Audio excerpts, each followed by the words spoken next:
Good morning students. आज हम पढ़ेंगे एम फेज के बारे में। कल हमने G1, S और G2 फेज तक पढ़ा था। इसके आगे है एम फेज, पेज 164। ठीक है, एम फेज।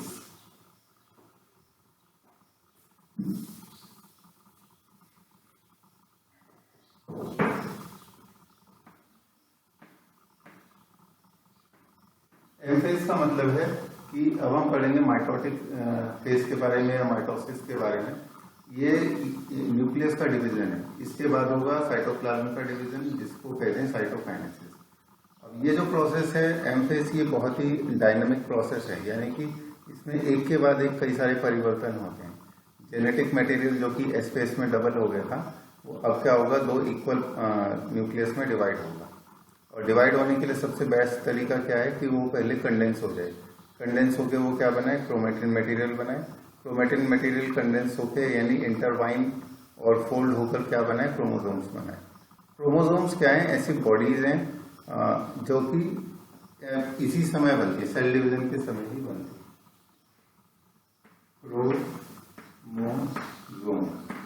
क्रोमोसोम्स का मतलब क्या है, chromo means colour and soma means body. तो ये क्या है, कलर्ड बॉडीज हैं। ये किस समय दिखती है, जबकि सेल डिवीजन हो रहा होता है। इनको कलर्ड बॉडीज क्यों कहते हैं, ये कलर्ड होती है इसीलिए इन्हें कलर्ड बॉडीज नहीं कहते। इन्हें इसीलिए कहते हैं क्योंकि ये डीएनए को स्टेन करने वाले स्टेन से कलर्ड हो जाती है। क्योंकि ये किससे बनी है, डीएनए से बनी है। तो डीएनए की आपस में पैकेजिंग से बनता है क्रोमेटिन मटेरियल या क्रोमेटिन फाइबर्स। और क्रोमेटिन मटेरियल के आपस में पैकेजिंग या फोल्डिंग से बनते हैं क्रोमोसोम्स। ठीक है, अब क्रोमोसोम्स का बनना इसीलिए सिग्निफिकेंट है क्योंकि अगर क्रोमोसोम्स बन जाएंगे तो जेनेटिक मटेरियल दो न्यूक्लियस में इक्वली डिवाइड हो जाएगा। इसको ऐसे समझ सकते हैं कि अगर हमारे पास बहुत सारे hundreds and thousands of fibres हैं और उसको हमें दो इक्वल पार्ट्स में डिवाइड करना है, तो उसको एक एक करके गिन के इक्वली डिवाइड करना बहुत मुश्किल काम है। बजाय इसके कि ये जो रेशे यानी फाइबर्स हैं, इनकी बना दी जाए रस्सी। ठीक है, इनकी हमने बना दी क्या, रस्सियां। और उन सब रस्सियों को क्या कर दिया, आधा आधा डिवाइड कर दिया। आधी रस्सी एक और आधी रस्सी दूसरे हिस्से में।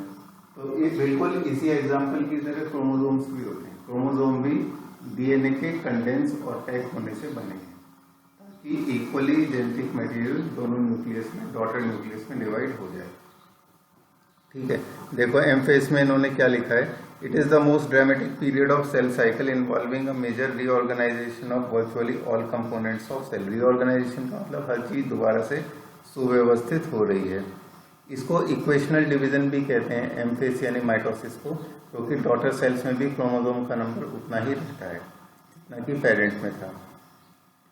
So for convenience, mitosis has been divided into 4 stages. It is very essential to understand that cell division is a progressive phase. Progressive phase का मतलब जैसे जैसे एक फेज खत्म होने में लगता है वैसे वैसे दूसरा शुरू हो जाता है। तो उनकी कोई क्लियर कट बाउंड्री नहीं होती, वो ओवरलैप करते हैं एक दूसरे को, कि एक के खत्म होते होते दूसरा शुरू होने लगता है। जैसे ये जो 4 स्टेप दिखाए हैं, prophase, metaphase, anaphase, telophase. Prophase के खत्म होते होते मेटाफेज शुरू हो जाता है, ये वो कहना चाहते हैं। ठीक है, अब हम देखते हैं सबसे पहली स्टेज एम फेज की, जिसका नाम है प्रोफेज। तो इसका मतलब जो न्यूक्लियस का डिवीजन है, जिसे कैरियोकाइनेसिस कहते हैं, वो सबसे पहले होगा प्रोफेज से।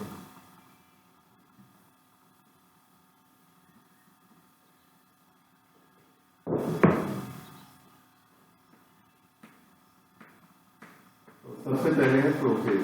प्रोफेज में क्या होता है, प्रोफेज का मतलब है कि अब जेनेटिक मटेरियल कंडेंस होना शुरू होगा। कंडेंस होकर वो क्रोमेटिन मटेरियल बनाएगा। क्रोमेटिन मटेरियल कंडेंस होकर क्रोमोसोम्स बनाएगा, क्योंकि क्रोमोसोम्स से क्या होगा, जेनेटिक मटेरियल आसानी से इक्वली डिवाइड हो जाएगा।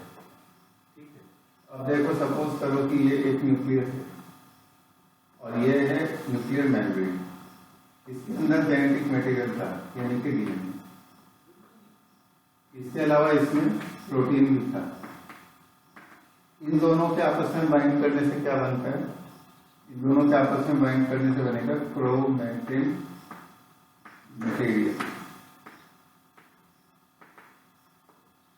ठीक है, और क्रोमेटिन मटेरियल के कंडेंसेशन से बनेगा क्रोमोसोम। तो ये जो कंडेंसेशन है वो प्रोफेज में होने लगता है, यानी कि क्रोमोसोम सब बनने लगते हैं। इसके अलावा क्या होता है, ये जो यहाँ पर सेंट्रियोल्स प्रेजेंट है, ये सेंट्रियोल्स अपोजिट पोल पे मूव करने लगते हैं। डबल तो ये हो ही गए थे स्पेस में, अब ये क्या होते हैं, ये एक इधर रह जाता है और एक इधर आ जाता है। ये जो न्यूक्लियर मेम्ब्रेन है ये डिसॉल्व होने लगता है, डिसोल्यूशन ऑफ न्यूक्लियर मेम्ब्रेन, ठीक है, ये होने लगता है। देखो क्या क्या दिया है, prophase which is the first stage of mitosis follows the S and G2 phase of the यानी कि प्रोफेज किसके बाद आता है, सबसे पहले था G1, फिर S, फिर G2, अब M का सबसे पहला है प्रोफेज, यानी G2 के बाद क्या आएगा, प्रोफेज आएगा। इसके बाद prophase is marked by the initiation of condensation of chromosome material, वो मैंने बता ही दिया। Chromosome materials become untangled during the process of chromatin condensation. Centriole, which has undergone duplication during S phase, now begins to move towards opposite poles. Completion is by following events. सबसे पहला है chromosome material condense to form compact mitotic chromosome. Chromosomes are seen to be composed of two chromatids attached together at the centromere. जैसा कि हमने cell वाले chapter में पढ़ा था कि दो क्रोमेटिड से एक दूसरे से प्राइमरी कॉन्स्ट्रिक्शन पे काइनेटोकोर के माध्यम से जुड़े होते हैं। इन क्रोमेटिड्स को क्या कहते हैं, सिस्टर क्रोमेटिड्स। सिस्टर क्रोमेटिड्स यानी कि क्रोमेटिड्स पार्ट होते हैं क्रोमोसोम्स का जो कि एक दूसरे से किस पर जुड़े हैं, काइनेटोकोर पर जुड़े हुए हैं। Initiation of the assembly of mitotic spindle, इस लाइन का मतलब ये है, माइटोटिक स्पिंडल का मतलब ये है कि क्रोमोसोम्स अगर हैं तो उनको ऑपोजिट पोल्स पर खींचने के लिए, सपोज एक पोल यहाँ है और एक पोल यहाँ है, इन पोल्स पर खींचने के लिए जिन फाइबर्स की जरूरत होती है वो माइक्रोट्यूबुलर फिलामेंट्स के बने होते हैं। प्रोटीन फिलामेंट्स इनको की माइक्रोट्यूबुल्स कहा जाता है, ठीक है। उन माइक्रोट्यूबुलर फिलामेंट्स को माइटोटिक स्पिंडल भी कहते हैं। माइटोटिक स्पिंडल या फिर एस्ट्रल फाइबर, ठीक है। ये जो फिलामेंट्स है प्रोटीन के जो उनको अपोजिट पोल्स पर खींचते हैं उनको क्या बोलते हैं, माइटोटिक स्पिंडल या फिर एस्ट्रल फाइबर्स। इसके बाद microtubules are proteinaceous components of cell cytoplasm helping in the process.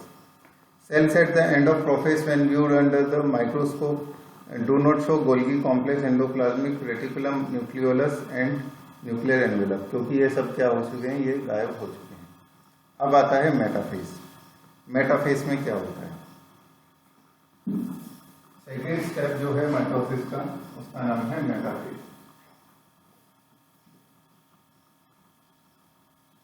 Metaphase वो स्टेज है जिसमें कि बिल्कुल सेंटर में क्रोमोसोम्स प्रेजेंट हैं, पूरी तरह से कंडेंस हो चुके हैं और बीच की पोजीशन जिसको इक्वेटर कहते हैं वहां पर वो प्रेजेंट है। अगर ये एक सेल है तो इस सेल की जो सेंटर वाली पोजीशन है जिसको हम इक्वेटर कहते हैं, इक्वेटर पर क्रोमोसोम्स प्रेजेंट हैं, ये होता है मेटाफेज में, है ना। पूरी तरह से कंडेंस हो चुके हैं, पूरी कंडेंस। फुली कंडेंस का मतलब है पूरी तरह से बन चुके हैं, डीएनए से पूरी तरह से कंडेंसेशन यानी फॉर्मेशन उनका हो चुका है, इक्वेटर, ठीक है, और इजीली ऑब्जर्व। अब जब पूरी तरह से बन ही गए तो दिखते भी आराम से, ये इसमें होता है। अब देखो क्या लिखा है, complete disintegration of nuclear envelope marks the start of second phase of mitosis. यानी कि अब क्या होगा कि न्यूक्लियर मेम्ब्रेन पूरी तरह से गायब हो चुका है, पूरी डिसइंटीग्रेटेड, पूरी तरह से न्यूक्लियर मेम्ब्रेन गायब हो चुका है। इसके बाद hence the chromosomes are spread through the cytoplasm of the cell. By this stage अभी यानी कि पहले ये डीएनए क्रोमोसोम्स ये सब कहाँ थे, न्यूक्लियस के अंदर थे, अब न्यूक्लियस मेम्ब्रेन गायब हो गया, तो इसका मतलब ये जो क्रोमोसोम्स हैं ये डायरेक्ट साइटोप्लाज्म के कांटेक्ट में है। By this stage condensation of chromosome is completed and they can be observed clearly under the microscope, है ना, ये बात मैंने लिखी थी कि they are easily observed. This then is the stage at which morphology of chromosome is most easily studied. तो अगर कोई एग्जाम में क्वेश्चन पूछे कि कौन सी स्टेज क्रोमोसोम्स को स्टडी करने के लिए बेस्ट है, तो वो होती है मेटाफेज, क्योंकि उसमें पूरी तरह से कंडेंस होकर इक्वेटर पे होते हैं, आराम से विजिबल होते हैं। At this stage, metaphase chromosome is made up of two sister chromatids which are held together by the centromere. A small disc-shaped structure at the surface of the centromere are called kinetochores. अब देखो figure 10.2 में हमें क्या दिखाया गया कि पहले देखो प्रोफेस में ये दिखाया गया कि न्यूक्लियर मेम्ब्रेन धीरे धीरे गायब हो रहा है और क्रोमोसोम्स क्या कर रहे हैं, धीरे धीरे एक दूसरे के साथ पेयर बना रहे हैं, इसको लिखा है अर्ली प्रोफेज। इसके बाद आता है लेट प्रोफेज। लेट प्रोफेज में उनकी आपस में पेयरिंग पूरी तरह से हो चुकी है, न्यूक्लियर मेम्ब्रेन लगभग गायब होने वाला है। इसके बाद आता है ट्रांजिशन टू मेटाफेज। मेटाफेज की ट्रांजिशन में क्या लिखा है कि क्रोमोसोम्स अब इक्वेटर की तरफ मूव करने वाले हैं, और ये जो यहाँ फाइबर्स बनाई है रेड कलर की, ये क्या है, ये माइटोटिक स्पिंडल या एस्ट्रल फाइबर्स हैं। इसके बाद मेटाफेज में क्या लिखा है, मेटाफेज आते आते क्रोमोसोम्स जो है वो इक्वेटर पर पहुंच चुके हैं, ठीक है। इसके बाद small disc shaped structure at the these structures serve as the site of attachment of spindle fiber to the chromosome that are moved into position at the center of the cell। यानी कि अगर हम chromosome का structure कुछ ऐसे बनाएंगे कि एक क्रोमेटिड ये दूसरा क्रोमेटिड ये, तो ये जिस डिस्क से अटैच्ड है जिसको काइनेटोकोर कहते हैं, इस काइनेटोकोर पर जुड़े होते हैं ये फाइबर्स जिनको हम कहते हैं spindle fibre, spindle fibres.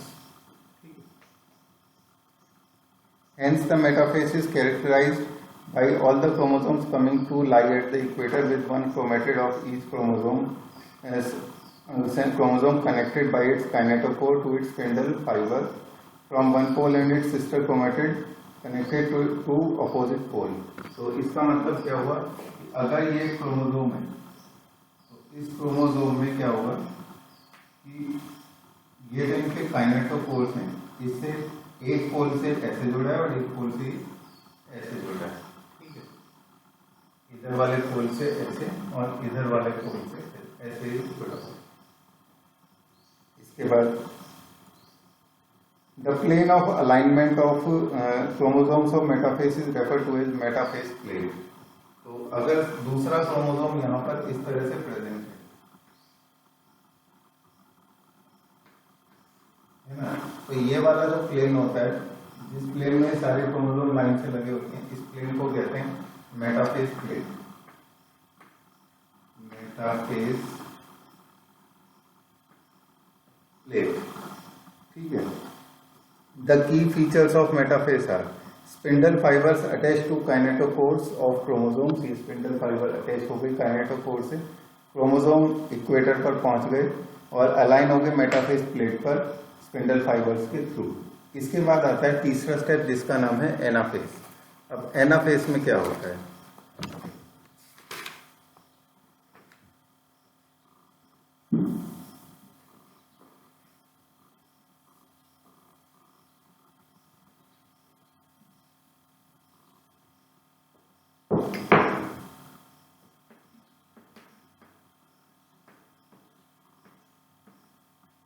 Anaphase next step है। एनाफेज में क्या है कि क्रोमोसोम्स जो कि इक्वेटर पर पहुंच गए थे अब उनके क्रोमेटिड सेपरेट होंगे और अलग अलग क्रोमोसोम्स पर जाएंगे। At the onset of anaphase each chromosome arranged at the metaphase plate is split simultaneously into chromatids now referred to as chromosomes of the future daughter nuclei begin their migration। तो अब क्या होगा, chromatids separate and move towards opposite poles। यह होता है महत्वपूर्ण prove now कि अब जो क्रोमेटिड्स हैं वो अपोजिट पोल्स की तरफ मूव करने लगते हैं, क्योंकि अपोजिट पोल्स पे क्या बनेंगे, नए न्यूक्लियस बनेंगे. Begin their migration towards opposite pole. As each chromosome moves away from the equatorial plate, centromere of each chromosome is towards the pole and hence the leading edge with the arms of the chromosome with trailing behind. इसका मतलब ये है कि अगर ये एक chromosome है और इस क्रोमोसोम का काइनेटोकोर ऐसे जुड़ा हुआ है, इसका काइनेटोकोर ऐसे जुड़ा हुआ है, तो जब ये इस तरफ पुल होगा तो इसकी शेप कुछ ऐसी बन जाएगी, ऐसे है ना, इधर से ऐसे खींच रहा है और इसकी जो ये आर्म्स हैं ये पीछे की तरफ ऐसे मुड़ी हुई है. ऐसे नीचे की तरफ क्या होगा कि ये जो क्रोमेटिड है वो इसकी आर्म्स इधर रहेंगी इक्वेटर की तरफ.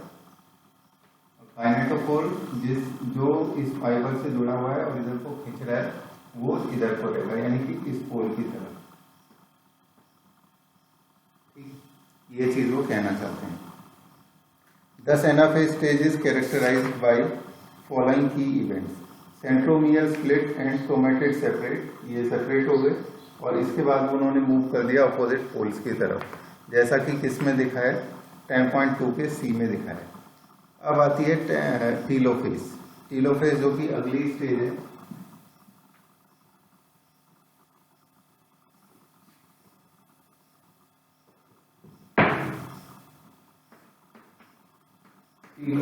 टीलोफेज में क्या होता है कि क्रोमोसोम्स जो होते हैं अपोजिट पोल्स पे पूरी तरह से पहुंच चुके होते हैं. इसके बाद न्यूक्लियर मेम्ब्रेन फिर से फॉर्म होने लगता है. ठीक है, क्रोमोसोम फिर से डीकंडेंस होकर क्रोमेटिन मटेरियल बनाने लगते हैं. ये सब चीजें होती हैं. At the beginning of the final stage of mitosis telophase, chromosome that have reached their respective poles condense and lose their individuality. तो सबसे पहले क्या होगा, क्रोमोसोम reaching poles decondense.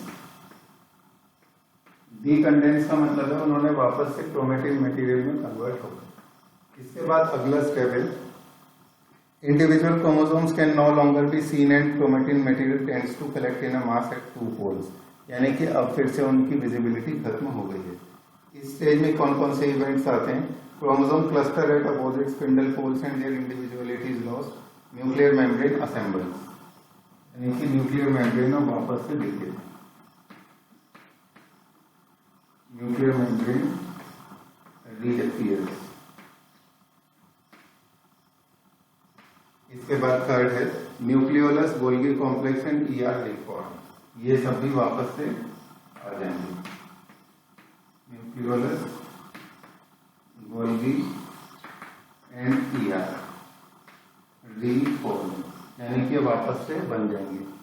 इसके बाद ये टीलोफेज के साथ ही क्या हो जाता है, जैसा कि तुम इस पिक्चर में देख रहे हो, टीलोफेज के आते आते दो न्यूक्लियस बनने लगते हैं. बस क्या है कि उनका साइटोप्लाज्म सेपरेट नहीं हुआ होता. तो इस साइटोप्लाज्म के सेपरेशन के लिए नेक्स्ट स्टेज है जिसका नाम है साइटोकाइनेसिस.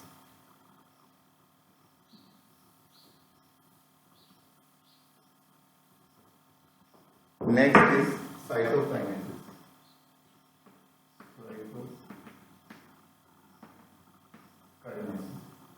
साइटोकाइनेसिस क्या चीज है?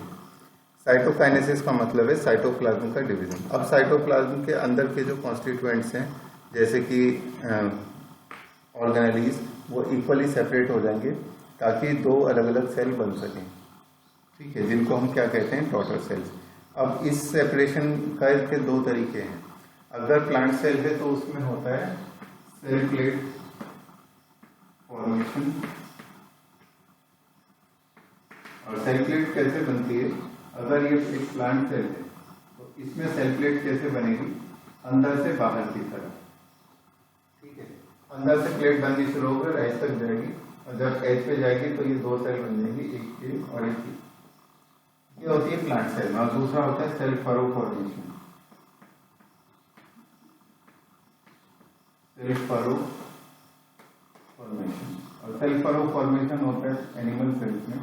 सपोज ये एक एनिमल सेल है तो इसमें फरो बाहर से अंदर की तरफ होगी, यानी कि अब जैसे इसके अंदर फरो बनी तो फरो ऐसे बनी, ठीक है। थोड़ी देर के बाद फिर और थोड़ी देर के बाद क्या होगा कि ये दोनों अलग अलग सेल बनेंगे। बाहर से अंदर की तरफ फॉर्मेशन जो होता है उसको कहते हैं सेल फरो फॉर्मेशन, और अंदर से बाहर की तरफ जो होता है उसको कहते हैं cell plate formation. Mitosis accomplishes not only the segregation of duplicated chromosomes into daughter nuclei, but the cell itself is divided into two daughter cells by a separate process called cytokinesis. तो इस method को हम क्या कहेंगे, cytokinesis. In animal cell achieve by appearance of a furrow in the plasma membrane, वो मैंने दिखाई दिया। Furrow gradually deepens and ultimately joins in the center, dividing cell cytoplasm into two. ये डिवाइड होगा। Plant cells are enclosed by relative inextensible cell wall, therefore they undergo cytokinesis by different mechanism. उसमें क्या होगा कि wall formation start होगा middle of cell में और वो आउटवर्ड ग्रो होगा, ठीक है, grow outward to meet the existing lateral walls. Formation of the new cell wall begins with the formation of a simple precursor called cell plate that represents the middle lamella. तो ये जो बीच में cell plate बनी ये असल में middle lamella है। क्योंकि तुमने ये देखा होगा कि अगर दो सेल्स होते हैं तो उनके बीच में, सपोज ये इनके एडजेसेंट सेल वॉल्स हैं, इनके बीच में जो ये स्ट्रक्चर होता है ये मिडिल लेमेला है। तो इस मिडिल लेमेला ने ही इन दोनों के बीच में इन वॉल्स की शुरुआत करी, ठीक है, ये है middle lamella. At the time of cytoplasmic division, organelles like mitochondria and plastid get distributed. यही बात मैं सबसे शुरू में कह रहा था कि ये organelles भी equally divide हो जाते हैं। In some organisms, karyokinesis is not followed by cytokinesis, as a result of which multinucleate condition arise हो जाती है। जैसे liquid endosperm in coconut, यानी कि अगर सिर्फ न्यूक्लियस डिवाइड होता जाए, साइटोप्लाज्म डिवाइड ना हो, तो उस कंडीशन में सिंसाइटियम यानी कि मल्टी न्यूक्लिएट कंडीशन अराइज हो जाएगी। एक ही सेल में कई न्यूक्लियस, जैसे कि कोकोनट के लिक्विड एंडोस्पर्म में।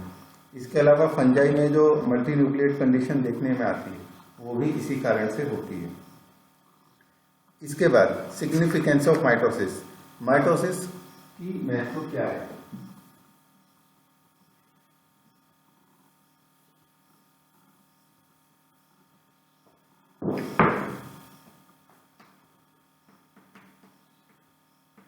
माइटोसिस बॉडी में जितनी भी ग्रोथ होगी, रिपेयर होगा। बॉडी के जो नॉर्मल सेल्स हैं, मैंने तुम्हें बताया था कि सोमेटिक सेल्स में माइटोसिस होता है, तो सोमेटिक सेल्स के अंदर होने वाला हर सेल डिवीजन, उसके लिए कौन रिस्पॉन्सिबल होगा? उसके लिए माइटोसिस रिस्पॉन्सिबल होगा। Mitosis or the equational division is usually restricted to the diploid cells only. However, in lower plants and in some social insects, haploid cells also divide by mitosis. It is very essential to understand the significance of this division in the life of an organism. Are you aware of some examples where you studied about haploid and diploid insects? Haploid और diploid insects का सबसे अच्छा example है हनी बीज। हनी बीज में जो mails होते हैं वो हैप्लॉइड होते हैं। इसका मतलब क्या है? उनकी बॉडी के जो सेल्स हैं वो डायरेक्ट गैमीट बना सकते हैं, डायरेक्ट गैमीट बन सकते हैं बिना मेयोसिस के, सिर्फ माइटोसिस से ही। जैसे सपोज करो कि एक इंसेक्ट है, उसकी बॉडी के सारे सेल्स हैप्लॉइड हैं, है ना, यानी कि क्रोमोसोम नंबर n है, तो n से n बनाना है, यानी कि n ही होता है गैमीट में भी, तो वो डायरेक्ट माइटोसिस से ही बन जाएगा, उसमें मेयोसिस की कोई जरूरत नहीं। तो कुछ ऐसे ऑर्गेनिज्म के अंदर हैप्लॉइड सेल्स में भी माइटोसिस हो सकता है। Mitosis usually results in production of diploid daughter cells with identical genetic complement, यानी कि क्रोमोसोम नंबर सेम रहता है। Cell growth results in distributing the ratio between nucleus and cytoplasm, disturbing the ratio between nucleus and cytoplasm. अगर एक ratio है जिसे हम कहते हैं nucleocytoplasmic ratio, nucleocytoplasmic ratio, ये जो रेशियो होती है ये N/C से इंडिकेट होती है, न्यूक्लियस की वॉल्यूम अपॉन साइटोप्लाज्म की वॉल्यूम। अगर ये फ्रैक्शन कम हो जाए तो उस केस में न्यूक्लियस का डिवीजन सेल का डिवीजन शुरू हो जाता है। ये फ्रैक्शन कम कब हो जाएगी? जब C का वॉल्यूम बढ़ जाएगा N के कंपैरिजन में, और ऐसा तब होता है जब सेल पुराना हो जाता है। जैसे जैसे सेल पुराना होता है तो न्यूक्लियस की वॉल्यूम के कंपैरिजन में साइटोप्लाज्म का वॉल्यूम बढ़ता जाता है, जिस वजह से ये जो वॉल्यूम है, ये फ्रैक्शन की वैल्यू है, ये धीरे धीरे होती रहती कम, क्योंकि डिनोमिनेटर बड़ा होगा तो इस फ्रैक्शन की वैल्यू हो जाएगी कम। ठीक है, तो फिर से इसको नॉर्मलाइज करने के लिए, इस रेशो को फिर से वापस बनाने के लिए ये सेल डिवीजन होता है। जैसा कि तुम 10.2 फिगर में देख रहे हो, यहाँ ये जो नए सेल्स बने, इसमें क्या है कि ज्यादातर वॉल्यूम किसने घेरी हुई है? न्यूक्लियस ने। तो अब ये रेशो फिर से क्या हो जाती है? फिर से नॉर्मल यानी कि हाई हो जाती है। इसके बाद बात आती है contribution of mitosis is cell repair, यानी कि जो टूट फूट या फिर रिपेयर बॉडी में होती है वो इन्हीं की वजह से होती है। एपिडर्मिस, गट की लाइनिंग, गट की लाइनिंग मतलब स्टमक की जो इनर लेयर है या एलिमेंट्री कैनाल की इनर लेयर, ब्लड वेसल्स की इनर लेयर जिनमें लगातार वियर एंड टियर होते हैं, ऐसे बॉडी के सभी पार्ट्स में माइटोसिस होता है। Mitotic division in the meristematic tissues, यानी कि एनिमल्स में भी एग्जांपल दिया इन्होंने, एपाइकल और लेटरल मेरिस्टेम कैम्बियम, इन सब में भी डिवीजन किससे हो रहा है? वो सेल डिवीजन माइटोसिस से ही हो रहा है। इसका मतलब जर्म सेल्स के अलावा जितनी भी सेल्स होते हैं, प्लांट हो या एनिमल, सबके अंदर डिवीजन किससे होगा? माइटोसिस से होगा। ये इसकी सिग्निफिकेंस है। और ये क्रोमोसोम नंबर इसमें क्या रहते हैं? सेम रहते हैं डॉटर सेल्स में भी, जैसे पेरेंट सेल्स में थे। ठीक है, इसके बाद हम पढ़ेंगे मियोसिस नेक्स्ट पीरियड में। पहले हमने माइटोसिस इसीलिए पढ़ा क्योंकि माइटोसिस मियोसिस के कंपैरिजन में आसान है। ठीक है, आज इसको पढ़ना और इससे रिलेटेड जो कुछ पूछना हो वो पूछना।